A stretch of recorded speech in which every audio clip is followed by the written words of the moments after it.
ജീവിതത്തിൽ എത്ര വലിയ പ്രതിസന്ധികൾ വന്നാലും തളരാതെ പുഞ്ചിരിയോടെ പോരാടിയാൽ വിജയം നമ്മുടെ കാൽച്ചുവട്ടിൽ എത്തും എന്നതിന് ഏറ്റവും വലിയ ഉദാഹരണമാണ് മിനി സ്ക്രീനിൽ പ്രേക്ഷകരുടെ പ്രിയങ്കരിയായ അനുമോൾ.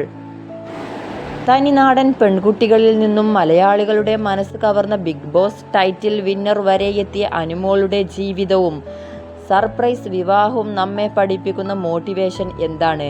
കേൾക്കാം ആ പ്രചോദനാത്മകമായ കഥ. തിരുവനന്തപുരം ആര്യനാട് എന്ന ഗ്രാമത്തിൽ നിന്നാണ് ഒരു സാധാരണ കുടുംബത്തിലാണ് അനുമോളുടെ ജനനം. സ്കൂൾ വിദ്യാഭ്യാസത്തിന് ശേഷം സംസ്കൃതത്തിൽ ബിരുദം നേടി. കരിയറിൻ്റെ തുടക്കത്തിൽ വലിയ ഗോഡ് ഫാദർമാരൊന്നും ഇല്ലാതെയാണ് അഭിനയത്തിലേക്ക് കടന്നുവരുന്നത്. സീരിയലുകളുടെ ചെറിയ വേഷങ്ങളിലൂടെയായിരുന്നു തുടക്കം.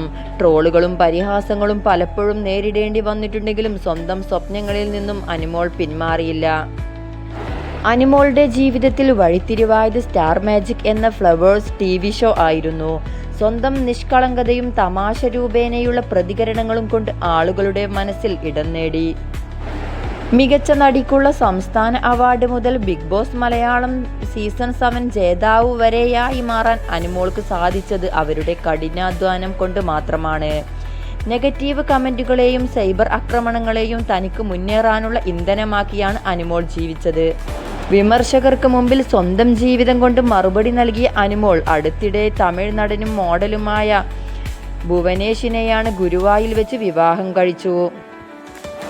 ആരെയും അറിയിക്കാതെ ലളിതമായി വിവാഹം കഴിച്ചതിനെക്കുറിച്ച് അനുമോൾ പറഞ്ഞ വാക്കുകൾ ഏതൊരു വ്യക്തിക്കും വലിയ സന്ദേശമാണ്. നമ്മുടെ ജീവിതത്തിലെ സന്തോഷങ്ങൾ അനാവശ്യമായി കൊട്ടിയാഘോഷിക്കുമ്പോൾ അതിൽ തടസ്സങ്ങളും നെഗറ്റിവിറ്റികളും ഉണ്ടാകാൻ ആൾക്കാരുണ്ടാകും. നമ്മളെ വെറുക്കുന്നവരുടെ നെഗറ്റീവ് ഊർജത്തിന് നൽകാതെ സ്വന്തം സന്തോഷം ആസ്വദിക്കുക എന്നതാണ് പ്രധാനം.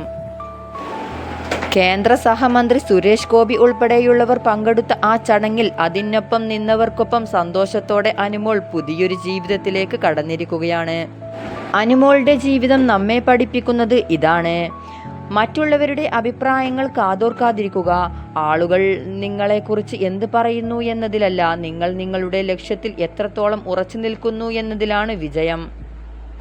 2. സഹനം വിജയത്തിലേക്ക് നയിക്കും.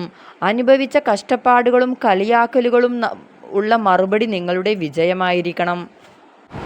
3. സ്വന്തം സന്തോഷത്തിന് മുൻഗണന നൽകുക. മറ്റുള്ളവരെ ബോധ്യപ്പെടുത്താനല്ല, സ്വന്തം സന്തോഷത്തിനാണ് നമ്മൾ ജീവിക്കേണ്ടത്. ഈ മനോഹരമായ ജീവിതകഥ നിങ്ങൾക്ക് പ്രചോദനമായെങ്കിൽ ഈ വീഡിയോ ഷെയർ ചെയ്യാനും സബ്സ്ക്രൈബ് ചെയ്യാനും മറക്കരുത്.